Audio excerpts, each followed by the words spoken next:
Well, everyone, it's time for another season review here in Iceland. After a season in which we stank in Europe, to put it bluntly, but thankfully we had another team get to a European final. It's their third final in Europe now, and they are smashing it.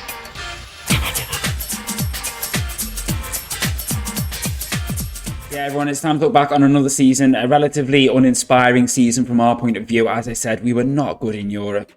We've got about 2-3 weeks left of the transfer window. We're expecting some more business to happen, but we'll touch up onto the business that's been done so far. We'll look at what has happened in Europe last season. As I said, we did have another team reach a European final, and you can probably guess who it is by the fact that we've already mentioned them reaching previous European finals as well. But yeah, not good from us, not a good showing at all. Really disappointing, and it has seen Portugal just kind of stretch ahead a little bit. Obviously, they kind of just built on that absolute blockbuster season they had a few years ago, and we've not really managed to, I guess, push our limit a little bit to try and sort of haul them in. But who knows? We'll see what happens this season. Anything can happen. And I guess after that intro, realistically, the first place to start is our Champions League campaign. And things actually got off to quite a good start with us nicking a very, very narrow win at home to Marseille. Very even game. You know what? Like, it could have gone either way. Maybe we slightly were a little bit fortunate based on XG. But possession-wise, etc., honestly, really even. And you know what? Maybe Marseille will feel a little bit hard done by, but we will take it. Then a narrow defeat to Real Madrid. Last time we played these was some time ago, and we did end up losing 1-0 away from home. Well, it might have been at home, but anyway. We seem to miss out quite narrowly against Real Madrid. Don't get me wrong, we didn't really deserve anything from this game, but, you know, to sort of keep them to 1-0, set-piece goal it was. There's no real shame in that. Obviously, you know, we want to get to a point where we can start really competing with these and start bloodying some noses, but, you know, we can take a little bit of pride, I suppose, in the fact that, you know, we're not getting stuffed by these, you know, elite teams. But now this is where my frustration started to set in, and this is where things really start to go wrong. Conceding a 96th minute set-piece goal at home to Brighton. We were 1-0 up. They bring, where is he? This guy on, Yannick Bergkamp, a 35-year-old Dutch winger. He gets all 3 assists. 2 of them are set pieces, near post headers. I could not have been more frustrated if I tried. Thankfully, we managed to get a win against Michelin next time out. And honestly, for a time when, you know, as you can see, we had 20 shots to their 4. And as the longer this was going on, the more I was thinking, please just don't let them nick an equaliser here. Which is exactly what happened when we played Anderlecht. A deflected shot in off Krzysztof Krolakowski. And Anderlecht, a very, very lucky draw at home. Honestly, another one where, you know, this seems to be a pattern, basically. Certainly over the last 3 games. And you'll see as we go through where we're playing really, really well. We just couldn't kill games off. Because as you can see, when we went to Valencia, we drew to all. We somehow found ourselves 2-1 down at half-time. And when you look at, I mean, admittedly, XG, there's only about 0.5, 0.6 in it. But when you look at the sheer number of shots we had to compare to them, honestly, the fact that we didn't win this game is just ridiculous.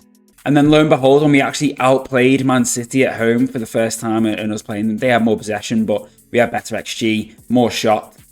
Marko Markovic, our former player, basically just sort of, like, our players just seemed to sort of switch off from a short throw-in, and it just allowed him to get in and break into the box and smash one into the bottom corner. Unbelievably frustrating, because we certainly deserved at least a draw out of this game. And then just when you think things couldn't get any worse, in a game where shots-wise, a bit more even, XG in our favour, possession even, we conceded two late goals against Benfica, 92nd and 93rd minute. And their equaliser was like a 35-yard free kick, which Charpentier kind of just dropped into the net. And honestly, I just couldn't believe it at this point. This saw us finish 24th, where our reward would be playing Villarreal, who we played 2 years ago and beat them 5-2 on aggregate. And this time the scores flipped and we lost 5-2. XG-wise, in the second leg, kind of even. And realistically, it was a similar story in the first leg. We actually took the lead before we ended up losing to an 86-minute winner from Villarreal. I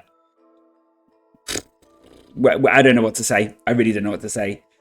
Honestly, this whole European campaign was just an absolute... Oh, I just don't know. It was just a shocker, really. Games which we, even these games, the XG, I suppose, over both ties was probably about 5 to 4, 4.5. And we came out with a 5-2 aggregate loss. Similar story to, I think, the Atletico Madrid tie a couple of seasons ago, or was it, last season before. Just sickening when you look at the group, like the league phase run we had, like how we didn't end up with more points is a shock for me. And now we're just going to summarise the other team in Iceland who actually got to the Champions League, much to our, I guess, disappointment in some ways, because I really, as good as it is for Breither to get here, I really think they need to be in the Europa League. They're just obviously not quite ready to compete at the Champions League. It's good for their reputation, it's good for their money, but they're just not there yet. They kind of flew their way through really quite comfortably. 2-0 aggregate win against Schöndal of Norway, and then a 3-2 aggregate win against Partizan. And actually drew with Sporting, which is frustrating because obviously we're trying to catch Portugal.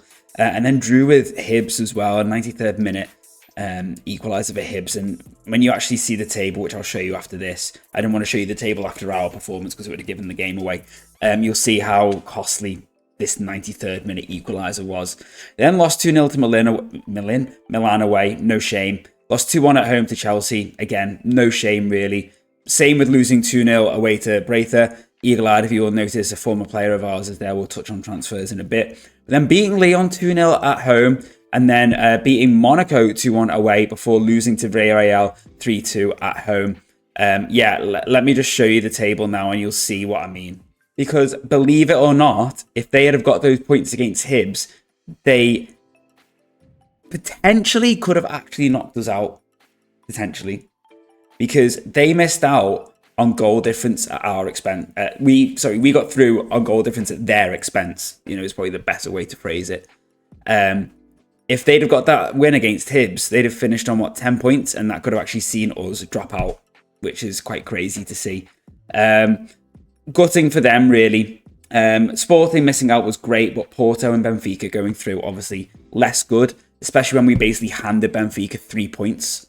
Now, obviously, after HK lost to Guingamp in the knockout playoff round of the Europa League, they came third, so they went straight in at the Europa League again, and they kicked things off with a 1-0 loss to Espanyol for smashing their way past Fiorentina 4-2. Southampton 2-0. Daniel Shellhead, if you remember from the last recap, he's signed for HK, weighing in with the goals already. What's that? That's 5 there. 1, 2, 3, 4, 5 already at this stage. Patrick Sundstrom used to play for us. Peter Mutzel, if you remember, is on loan there. Miroslav Bednar, we sold him to them as well. And Thomas Vaspi and David Mira are also on loan there as well. So, they're all helping HK to get, 2 draws away at Southampton, back-to-back 4-0 wins at AEK Athens and at home to Young Boys, drawing 2-2 at Ran, and then I can't remember who they played. They beat Schöndal 3-1 and Malmö 4-1. So they actually went through in the top 8, which saw them play Wolfsburg, and they actually came back from a 2-1 loss away to win 3-0 at home, before then playing Crvena Zvezda, losing 2-0 away, and then winning 2-1 at home.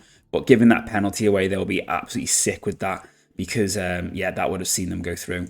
Now it's time to touch on Hafnarfjörður, who you will already be suspecting we've got a very exciting story for these.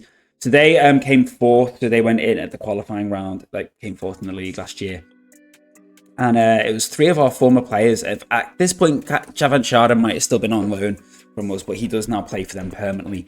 But Alexic, Joran Foshmo, and Cavan Chara helping them to get a nice 4-0 win away at Vålerenga before getting the job done at home for a 7-0 aggregate win. They then blew their way past Basel 4-2, and then kicked things off, unfortunately, with a 3-1 away trip loss to Anfield and lost to Liverpool. Before then beating Legia Warsaw thanks to a 95th minute winner from Rolf Joran Foshmo. Before then beating Çorum of Turkey 3-0, Sociedad 1-0, Feyenoord, a 2-2 draw, beating Cassiopeia, which was obviously vital, 1-0 at home, 1-0 away. And then they played Steaua Bucharest at 2-1 at home before losing 3-1 to Red Star. That's when we go to the playoff round, where they came from behind to beat Betis, then beat Ran, got past Spezia, got past Crvena Zvezda before playing Liverpool in the Europa League final. And for some reason, don't ask me why, Dusan Alexic started on the bench. Now, Dusan Alexic at this point had something like 14 goals or 11 goals and 3 assists or something in 14 starts in the Europa League. And they benched him. He wasn't injured. I don't know why, but he didn't start. And I have to wonder if he'd have started even over like Matisse Bozit, who's on loan from, or Bozit, sorry, who's on loan from us. Surely he impacts that game much more effectively. I don't get why Dathie Gunnarsson didn't start. I don't get why Paul Siegrist didn't start. Don't get me wrong, Vicente Julio, who's on loan from us, is turning into a really good defender. We're looking forward to him potentially coming back to us. And Mark Stukler is also okay, but I would wager that certainly Dathie Gunnarsson is better. But 4-1 loss to Liverpool. It's sickening, but you know what? They've got to 2 Conference League finals now and a Europa League final, and these are making some real progress in Europe. And then last up, we have Akranes, who are in the Conference League, and unfortunately, there's not much to talk about as they exited at the first round. You know, that they were entering the third qualifying round. They lost 4-2 to Osijek. Really disappointing, and actually, as it is, they are going to end up finishing in the relegation playoff zone. Like, not going to be at risk of going down, but they're not going to be have a chance of playing in Europe next season. So basically what that meant was last year, thanks to FM24, we actually managed to get a 16-point season, which was better than Portugal's, but it still is seeing us sort of languishing about 5 points off them. As things stand currently, the league is a little bit tight at the top. We're currently just sat in second, just off FM24, 2 points clear of HK. And as you can see, there's already a little bit of a gap to Breither, which is quite a surprise. But yeah, as you can see, Akranes here, with 6 games to go, I've got to try and make it. I mean, admittedly, it's only 2 points, but Keflavik have got a few players on loan from us, and they are doing really, really well for them, as have Vala. So there's a chance that they might not make it, really. So far, though, you know, we've won the league, we've won the Cup Winners' Cup. Sorry, we won like their League Cup basically, and we're into the semi-finals. So what I actually found out is essentially the Milk Cup. Because the Milk Cup has just been played in real life in Iceland at the moment. And it was won by our rivals, who we can't actually see. And that's Pjörnifjälli AKUREYRI. Where are they? They've been relegated down a division again. We won't be able to see that far down. But yeah, they actually won it. So after I saw you last time, we weren't actually done with transfers. We signed Nicolas Pellin from Laval. He's someone who we had actually had our eye on since he was 16, but you know, as I'm sure you're aware by now, you know what I'm going to say, he wouldn't sign for us. So he actually spent last season out on loan at Le Havre, and he helped him get promoted. I mean, he is someone who we are looking to try and train to play in this number 6 role again. Basically, any player we get who has got is vaguely technical but has poor finishing, we're working on the Regista role. If they're the same but their finishing is a little bit better, they're being trained to be a Secondo Volante. He is currently wanted, but I'm hoping, you know, we're going to be able to stave off interest for him. Gonzalo Vargas is someone who Scouts brought to us a year or 2 ago. We weren't quite sure on him, but he seemed to develop really well over the last couple of years at Boca Juniors. A nice number 10. We are thinking that we're going... Well, actually, you'll see. We actually sold Kazirev, and we were sort of planning for potentially doing that, which is why we brought in Vargas, because Yannick Clemens was performing really, really well. And he was happy to come in to be an impact sub, so we thought, great, a nice rotation option to come in at number 10, someone who can still actually potentially develop into a decent player. Only cost us 7 mil, already valued at 13 to 17. We have actually been rejecting bids from him. He is currently wanted by Liverpool and Man City, and to be fair to him, he's not actually really been pushing for a move. We had the money as well, so we spent big on Rodrigo Menezes, or I'm pretty sure it's Menezes. He's Portuguese. Basically coming in as a squad player to be back up to Alexandre Andre. He cost us 50 million from Braga, to be fair, but we had the money. I'm starting to get to a point where I've got so much money in the bank, so much wages available. Yeah, I can't really spend it on people because players who are going to massively elevate the squad aren't interested in coming to us because our reputation's not high enough still. So But players like this will come to us, but their clubs want big money for them. So I'm just like, fine, I'll just spend it. And yeah, you know what? He's actually done all right. 7 goals so far in 22 appearances in the league. As you can see, 10 assists so far in the league as well. So yeah, I'm happy enough with him. There is interest in him as well. He's, again, not bothered about moving. PSG want him, but he's like, I don't want to go to PSG. I'd rather go to Al Hilal. But Al Hilal aren't bidding for him, so he's staying put for now. He likes big matches. He's consistent. Things we like. And yeah, I'm sure... I don't expect him to develop much more than he is currently, but if he helps, give, be a good deputy to Andre, who is developing so well still, I'm sure, we'll look at this as 50 million well spent if he helps sort of turn some of those narrow sort of Champions League fixtures into wins. Just a play that, is not necessarily relevant right now, but I'm just going to quickly touch on is Bernard Urban. Now, when we signed him, he was actually 5-star rated. We signed him when he was 16. Currently 17. I'm hoping he might sort of rediscover some of that potential. But yeah, youngster, got really good mentals, so I'm hopeful that if he can continue to develop well, he'll hopefully rediscover that potential and turn into a good player for us. Marco Fazzoni is actually out on loan at HK at the moment. We signed him from Juventus for 12 mil. We were getting a little bit desperate. We wanted some defensive cover, and we brought him in, but then we ended up sort of managing to muddy through.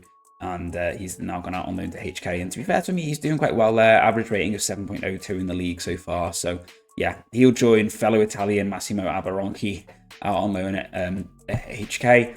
And who knows, he might come back to us and turn into a decent rotation option. Failing that, I'm sure we can get some money for him. He's currently valued at 10 mil at the max. We signed up at 12. I'm pretty sure with the right circumstances, we can make that money back. For a similar reason, we signed Rodrigo Russo. He also had slightly higher potential. I think he was more like 4 to 4.5 star when we signed him. But he's a bit versatile. He can play right back or centre half. We're just getting him to work on his passing because we're thinking he's either going to be an inverted wing back on support for us, or more likely we're going to realistically look to train him to be a ball-playing defender. I say train him to be that. That's purely just to try and maximise his passing development if we can. But it might just be that he ends up just being a bit more of like a straightforward central defender for us. He is actually also wanted by Inter. They have been bidding for him quite a lot. But I want to try and get a little bit more out of him to see if we can bump his value up at the very minimum. If he turns out not being useful for us, I want to try and make a bit more profit on him. And again, we had the money. Kala Lucianic, I think that's how you pronounce it, is someone who I'm pretty sure we were aware of when he was at Zagreb. I feel like when his name came back around at Monaco, when he was transfer listed, I did recognise his name. Decent mentals, decent physicals, decent enough technicals to basically come in and cover that inverted wing-back role behind Guillermo Gusto. Happy to be a squad player. 28.5 mil is what Monaco had him listed for. And you know what? He's been pretty solid for us. As you can see, nice ratings here, considering he's mainly been playing as a sub as well. So happy with him. I'm pretty sure that we'll be able to actually make some of that money back, and he'll probably end up going for more than what we signed him for if he does leave. But one thing you'll notice is quite a few of the players we've signed have got the big matches and the consistency in their pros, and quite a few players we've sold have been players who've got them in their cons, basically. Certainly with the Champions League going the way it was last year, and even like the year before, with us sort of missing out in the playoff rounds or the knockout round, I've been really trying to basically ditch the players who don't like big matches. I know realistically, there's certain positions where it's probably more important, but I'm just basically just trying to get rid of any players. It's the fine margins. It's trying to make, these marginal gains, and any player who doesn't like big matches, they can get out, really. Now, for those of you who might remember, we actually mentioned this guy a couple of years ago because he scored a couple of goals for us. I think it was when he was playing for Braga. A couple of goals against us when he was playing for, not Braga, Sporting. That was Salvador Vitor. So we'd kept an eye on him because we thought, flipping heck, he's got really great physicals, decent mentals, could be better at passing, but as just a straightforward defender, he's great. Left-footed, likes big matches, consistent. So when Man City transfer listed him, again, we had the money to spend. We just brought him in, and he's basically playing in that inverted fullback role on the left-hand side, but he does have the flexibility to play in the middle. We are yet to use him, it may come as a shock to you, as a wide target forward, which I feel must be where he got those goals from against us.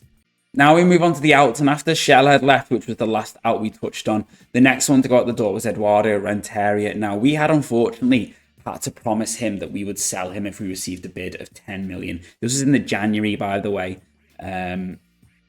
was it the last window? I can't remember. And when Benfica came in, it really forced our hand, to be honest with you. And we weren't happy to let him go. But basically, we'd had bids from clubs. I think in the summer, he wanted to leave, and I said, okay, we couldn't even convince him to stay. And I said, well, the club that bid for you, they're way short. And this was at a point when he was valued sort of 10 to 13 million or something like that. And when Benfica bid the 11, basically we had to agree. The only compromise we could come to was a 10, 11 million pound sort of transfer fee. And I'm sure we could have, refused to even go down that way. And we probably would have just alienated him. And he was quite influential as well, because he'd been at the club for 2 years, and he, sort of fitted in quite well. He played quite a bit. He had sort of decent mentality. So, he's classed as like an influential player, and we had players coming to us saying, why don't you just let him leave, blah, blah, blah. But yeah, so we'd agreed that we'd let him leave. And then when Benfica bid for him, we had no choice but to let him go. And it's really sickening to see that he's worth 41 to 48 million. Next up was a player that we had talked about in the last episode who we will be actively looking to sell if possible. And that was Taher Ben Haim. And we managed to get 20 million for him from Al Ittihad. I can't remember how much we signed him for. But he was someone who basically hated big matches, was inconsistent, injury prone. We signed him for 3.7 million. And we managed to get 20 million for him from Al Ittihad. I think he only had like a year left on his deal as well. So to get that much money for a player who had really sort of dropped off in terms of what he would offer us in big matches, I thought was brilliant. He's on 475k a week. Fair play to him. He's smashing it out there now. And now it's time to talk on some really, really big outs. And you'll see why we signed the number of centre-halves we did in the end. And that was because Nathan Best went to Wolves for 48.5 million. He's worth 113, 133, bloody hell. He was another player who I'm amazed at how much he's developed, to be fair, since he's been at Wolves. Like, he never looked like he would potentially... he was only 20 when he was with us, and he was driven. But yeah, he's returned into some player there, to be fair. But yeah, he was another one who was getting unhappy, unsettled by close bidding for him. And we were getting players saying, come to us saying, you should let Nathan leave. It's unfair to keep him against as well, blah, blah, blah, blah, blah. So we ended up getting 48.5 mil for him from Wolves, which is about 30 million more than we signed him for. I think we signed him for about 18, 19 mil. We do obviously have a percentage of his sale on there if he should leave in the future. But yeah, frustrating that he went. I felt like, he could have been a decent player for us. Obviously, it looks like he would have been. But, we're at a point where we're really struggling to still keep hold of our star players. Our reputation has now finally started to creep up again. Basically, we were locked at about 3 stars for ages, but now that the league rep has started to climb up, it's allowed our rep to grow more nationally, more continentally as well. And then following Best to Wolves was Santiago Coelho, who basically Wolves came in with a massive bid, and he was kind of quite happy to go, really. He was sort of wanting to challenge himself at a higher level. And when we'd signed him, I think for 10 million to get 40.5 million for him, we were like, you know what, go for it. He was a foreign player, so that obviously didn't help with squad reg rules for the league. We had Clemens coming through. We still had Kazirev at this point. So we were like, you know what, we're okay at number 10. Yeah, you can go if you want, and we'll reap the rewards of everything you've done for us for the last 3 years with a nice 30 million profit. The next player to leave was Balázs Jasinski. Basically, a player we'd signed from Vasas out in Hungary for quite cheap, and we managed to get him out on loan to Vala. And then we were basically struggling to get him a loan farm move for so long. And he wasn't really good enough to fit into our squad. And we were getting him moaning at us that we weren't playing him. Or like registering him for stuff. It's like, well, you're not good enough. So when PSG came in and said, that guy that you don't really want, how about if we give you 9.5 mil for him? And I think we'd signed him for something like 2.3. So yeah, 7.5. Is what they paid so far. I think that was with the installment package. But there's potential for it to be 9.5 mil. So we were like, yeah, that's fine. You have him. We then sold Valdemar Armason to Al Riyadh. Handy in some ways because he was Icelandic, but he didn't, for some reason, have homegrown status, which is really bizarre considering he'd been playing for HK for about 3 or 4 years and had previously been at Halkar and at Keflavik. Basically had been in Iceland since he was 16. We sold him at the age of 24 and he didn't have homegrown nation status even. And he wasn't good enough to basically play number 10 for us. I don't think he liked big games. Obviously, we've lost all the info on him, but I don't think he liked big games. He was inconsistent, and he wasn't better than the strikers we had or the wingers that we had. So, yeah, that's why we sold him to Al Riyadh for 9.25 mil. And this is when we started to look at signing another winger. We signed Rodrigo Menench with some of the money we got here. Walid Whaley had been really, really good for us, certainly last season, but he did not like big matches. He was inconsistent, and there were clubs sniffing around for him. And we managed to get 25 mil from Inter Milan for him. Obviously, he's now worth 80 to 94, but when we signed him, I think we got him for like 11.75 mil. So basically doubled our money on him. And, you know, he'd been decent, like I said, last season. 4 goals, 7 assists in 22 total appearances. But as I said, we were getting a bit sort of cutthroat with the cons. So they didn't like big games, they were gone. And then as hinted at before with Moyes Vlad Paul, he's actually developed pretty well since he's gone to Atletico for 78 million. He didn't like big matches either. He was inconsistent, but it's good to see that his finishing has come up and, you know, he's sort of showing that he can potentially still improve at the age of 24, you know, on his attributes. But he'd been fantastic for us, no bones about it. 2.3 million we signed him for and we sold him for 68, but it has actually got the potential to be 78 million. And again, I'm pretty sure we got a percentage of sale. But as you can see, he started pretty well when he joined us, hit the ground running with 12 goals, 1 assist in 18 total appearances, and then 15 goals, 12 assists. After that, obviously, these numbers here are just league performances. 18 goals, 21, 18, 20, 18 there as well. And he's gone to Atleti, and to be fair to him, 20 goals in his first season is fantastic for him. And yeah, good on him, and thanks for the money. And then what you can't see, because my lovely faces in the way, is just basically the conversion of some loan farm deals into permanent transfers. So we've got Hishki, Novak and Garayev all joining Breither permanently, and Sigris, Stukler and Chavanchara all joining Hafner Fjorda on permanent deals as well. And sorry, I also completely glossed over Nassar Karchenko joining Man City. Again, another defender pushing for the move, wanted to go. Fickle personality. Hadn't really impacted on him that much, to be fair, but whether that was playing a part in him sort of acting out when clubs were bidding for him. Obviously, he had some fantastic mentals, was versatile, could play as on the right or on the left, on the middle, but had actually, you know, looked like he was developing the ability to play on the left. But in the end, we did make a profit on him, not as much as we wanted. But yeah, he went to Man City, and yeah, he's sort of earned us 30 million playing there. So.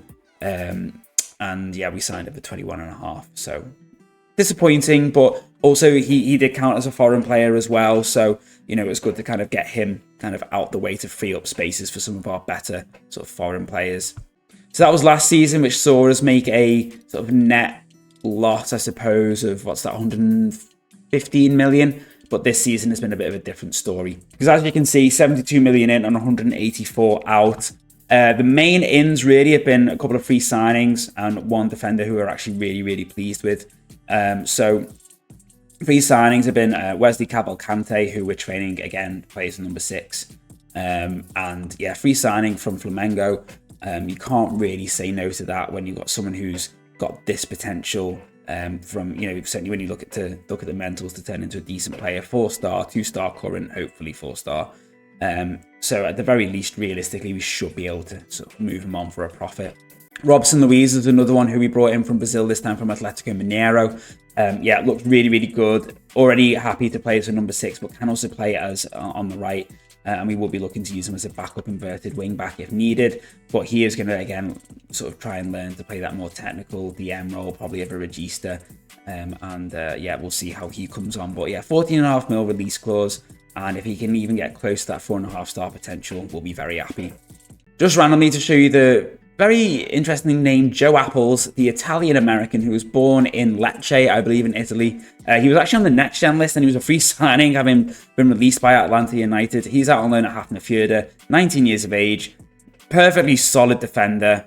And yeah, we're more than happy to have him and send him out into the loan farm. These other players here, Santiago Pascal, Agustin Dobaleta, and Denis Memic are also loan farm players. Finn Bakker is actually out on loan. He's going out on loan to HK. But free signing from AZ out in the Netherlands. Decent looking striker option. I think he can develop really nicely and either turn into a really solid loan farm player, or who knows, if he plays his cards right, and if we're lucky, he may turn into a semi-decent player for us. He's got 5-star potential. We'll see if he actually gets to that though.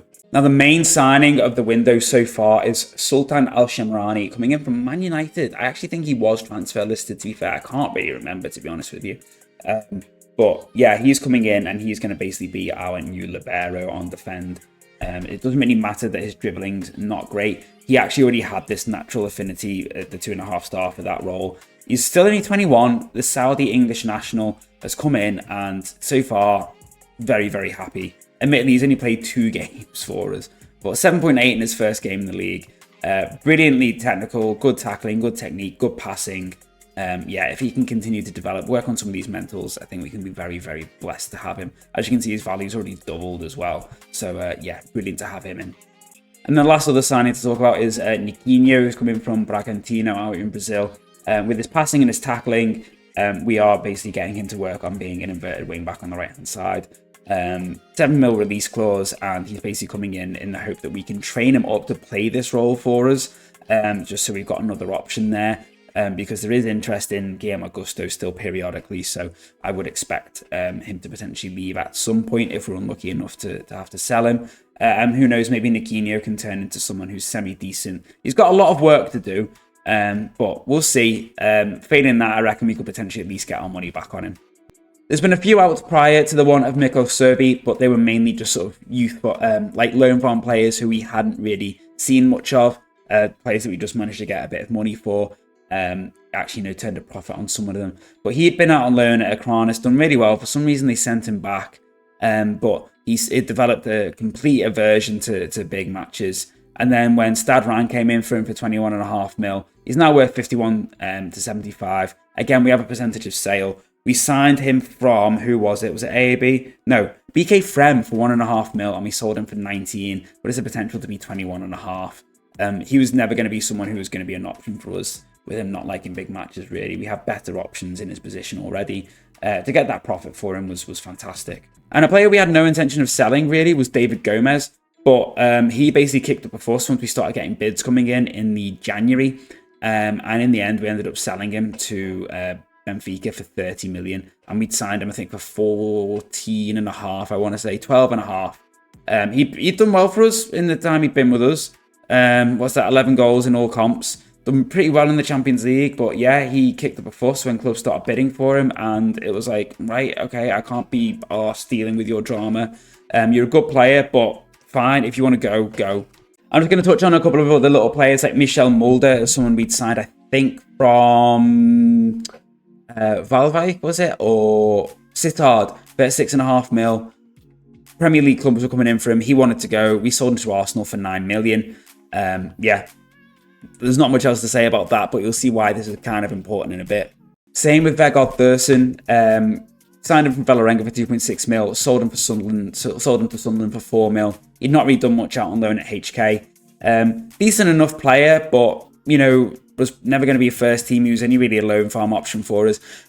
Basically, at this point, we hadn't been able to get him out into the loan farm. So then when this was on the Prem deadline day last August, I think it was, Sunderland became in for him, and we just like, you know what, that's fine.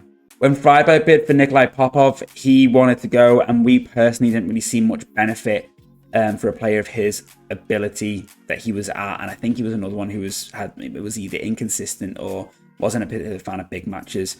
We didn't really see the point in forcing him to stay and potentially causing a bit of unsettlement in the squad. Especially when we signed for 1.6 mil and we were going to get a guaranteed 15.75. So essentially, 10 times the 10 times profit on what we signed him for. Decent money. Fernando Gutierrez did also eventually leave. He'd been out on loan at Teleres, where he came from last season. Hadn't really done a huge amount. We ended up loaning him out after that sort of shocking 10 months that he had. Tavares didn't elect to make the signing permanent. They did have the option to do so. And then Palmeiras came in for him, and they signed him for 11.75 mil. We made a profit on him. I think we doubled our money. Yeah, doubled our money. It's cost them, 9 mil up to now, but potential for it to be 11.75. And he was very good at times. Obviously, he got 32 goals in that season. But what we have to remember is that he got a lot of these quite quick, and then he didn't score for about 3-4 months. And we couldn't really afford to carry him when he was wanting to be an important player, not delivering, and also was a foreign player as well, so was taking up a slot in the squad. There was a few other players who left, loan farm players or youth academy players who we managed to obviously just get pure profit on. But the reason why I was showing you all those little deals, and obviously there was some that I skipped on where we made sort of profit, where realistically we probably had very little right to do so. In some cases, we somehow just managed to, I think just because we developed the players into better ones. Basically, that meant that we could afford to sell Prokopko when clubs were coming in for him, like Marseille, who else came in from Inter, I think, Milan, maybe United or Spurs or someone. Basically just unsettling him to the point where he really wanted to go, and he was sort of, I think at one point he was actually considering his options as well. So we managed to get 50 mil for him from Marseille. He'd only been with us for a season? No, a couple of seasons. It doesn't feel like it felt like he wasn't there as long. 45 mil cost so far, potential for 50 mil would see us only making an 8 mil loss, which has definitely been offset by all those deals we've done where we've made just solid profit. That was even more important when we did sell Alexander Kazirev to Lyon for 15 mil, having signed him for 30. You might wonder why we sold him. Obviously, we were kind of bigging him up, thinking, oh, he could be really good for us. He likes big matches. He's consistent. Might have a bit of nous about him, a bit of experience. But he just never really delivered in his 2 years. So, as you can see, we signed him here. I think this was in the summer. Played a little bit towards the end of the season. Did okay. Decent average match rating, but his numbers were, again, okay. 7 goals, 6 assists. At the start of this season, 5 goals, 3 assists in, 18 games. Again, all right, but nothing amazing. And he was our highest earner. He was on 155k a week.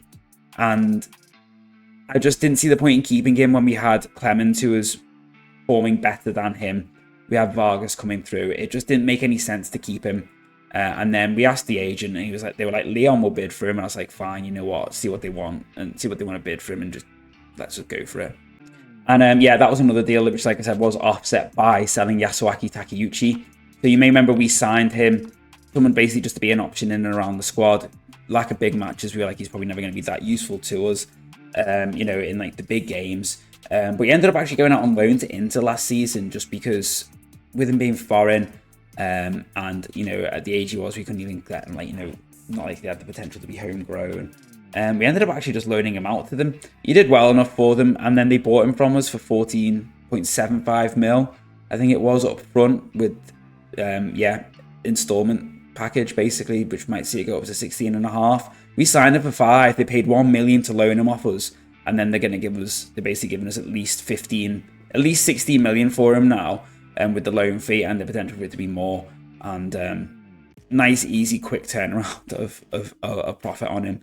And he didn't kick a ball. Oh, no, sorry. He did play for us a couple of times in the league, but yeah, easy turnaround. And like I said, that offset the sort of the pain of losing some of those other players. And then the last sale to touch on is club legend Roberto Chiappara.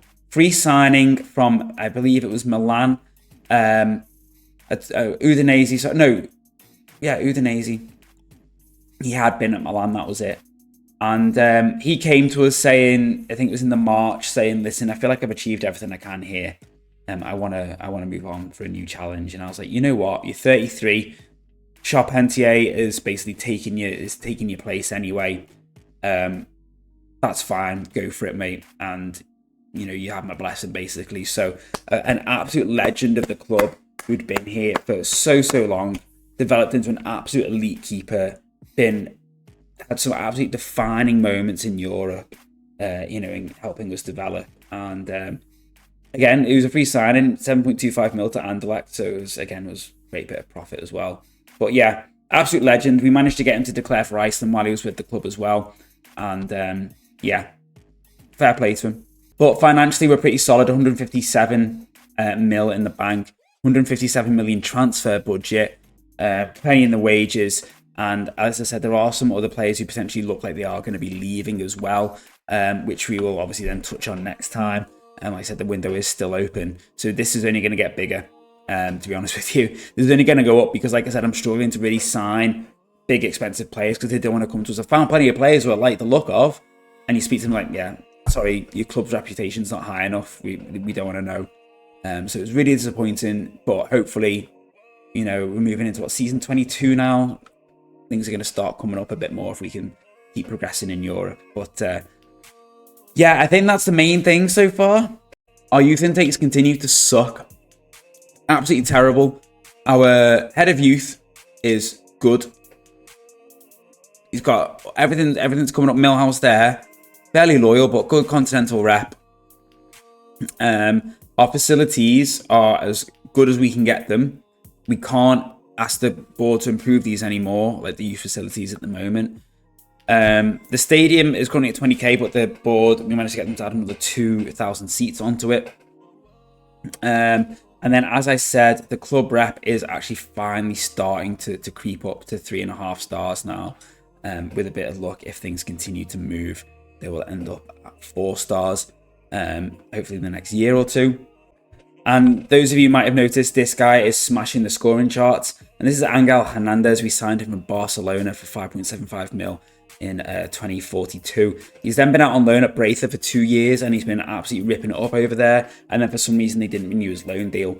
He's come back for us, and he has just hit the ground running. And we didn't think we were going to keep him, to be honest with you. There was some clubs interested. We were potentially prepared to sell him. But then with Gomez and that leaving, we're like, well, you know what? You'll smash the league for us at least. And boy, has he. Basically, he has been incredible. He's kept Boguer out of the team, but with our midfield being a little bit light at times with injuries and stuff, Boguer can actually play Segundo Volante quite well. He's not defensive at all. Can't tackle for toffee, but he's basically got striker ability and movement, but is happy to play DM as a Volante. So yeah, that versatility has been really handy this season. But yeah, Angel Hernandez absolutely killing it. I mean, as you can see in all comps, 34 goals and 9 assists in 25 games.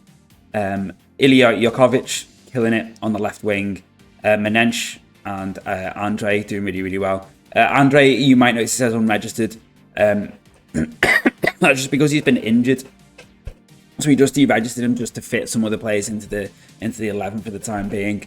And Menench has done really, really well. Yannick Clement is doing well. Guillermo Gusto's doing right. Paco Arena, so he's wanted. He's a player who might leave. Basically, he was annoyed that we blocked a move to Villarreal for him. He also now doesn't like big matches and has also developed an inconsistent trait. So we may actually look we will probably look to actually cash in on that. If we can somehow recoup some of that 62 mil, I'll be very happy. And another player who, just to show you, who is actually, currently under a bid is Krzysztof Kolakowski. Potentially going to Southampton for 58 million, and we signed him for 2.4, so that'll be fine. He's also developed a big match con, so we're more than happy to get what money we can for him. And yeah, we are looking at some other defenders who will hopefully strengthen the team, but it has actually also seen us bring back, where is he? Tobias Ramsvik has come back from Akranis just to basically be a rotation option at defence, but he's also a model citizen, so he's great to have in and around the dressing room. And last but not least as well, a player just to quickly touch on, he just reminded me, Sergio Souza. Basically, he went out on loan to Marseille last year, did pretty well for them, and then we rejected a bid from someone in Portugal, because I was thinking, no, I feel like you developed nicely at Marseille, I want you to be in the team. And he was like, no, I want to go to, I want to go back to Portugal, play for Benfica, Porto, whatever. They were the clubs that bid for him.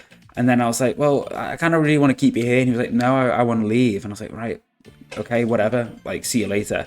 And then 2 days later, I'm going to explore my options at the end of my contract. I was like, right, okay. So that basically gives me, just over 12 months to try and sort that one out. And he's actually in the process of going to Milan. Basically, Benfica and Porto bid the same amount for him, but Milan let us put a percentage of sale in. So that's why we've accepted the bid from them and rejected the bid from Porto and Benfica. So he is probably going to be leaving. Lenny Charpentier has developed incredibly nicely, and he is someone who is constantly wanted at the moment. And we actually managed to pull a blinder with him. He wanted to leave, I think, in the summer of last year. And I was like, well, if I'm not like, I think I basically said, I can't sell you now. It'll have to be in the next window, because I think they were bidding after our window had shut. You know, I didn't want to sell him. He's a brilliant goalie. And then January came round and went. No clubs bid for him. And he was like, I can't believe you didn't offer me out. Like, you said you were going to offer me out. And I was like, I kind of didn't say I was going to offer you out. But then also, but at the end of the day, I was like, I'm not going to offer you out for the transfer. If a club wants you, they'll have to bid for you. And he was like, you know, huffing and puffing and whatever. And then, so someone bid for him. I can't remember who it was. It might have been Real Madrid or someone. And I rejected it because it was a crappy offer. And he was like, I can't believe you rejected that bid. You know, you said you're going to sell me, blah, blah, blah. And I said to him, like, listen, like, you're really important to the team. Like, you're so vital to us. Like, I can't replace what you bring to us. And he was like, I never saw it that way. Thanks, boss. Yeah, I'm happy to stay. Oh, it is right. Fantastic. Now we're getting bids from, like, Man City, Liverpool, etc. And he's just like, I'll speak to them if you want, but I'm quite happy to stay. So yeah, he's sticking it out for now. He's tied down for another 3 years, and we'll look to extend that deal once some of this interest sort of buggers off. And I think that nicely rounds up the season review. We are going to basically make sure we retain this league title, kick off the Champions League, and see if we can keep up players. The worst thing is our window shuts in about 2-3 weeks, and then we always get bombarded with bids towards the end of August from Premier League clubs, and it just unsettles the players. I think that is partly what happened, to be honest with you, when we played Villarreal in the Champions League. We had a load of bids coming in January, loads of players got unsettled, and I think the morale just dipped. And then we played Villarreal, half the players like didn't really want to be here, and I think that's possibly why they just played so badly. And with that, everyone, I will see you all next time. Thank you so much for watching the season review. And yeah, hopefully we'll have a bit more exciting news next time with a bit more European progress. If you enjoyed the episode, do drop a like down below. I'll see you all very, very soon. Thank you. Take care and bye for now.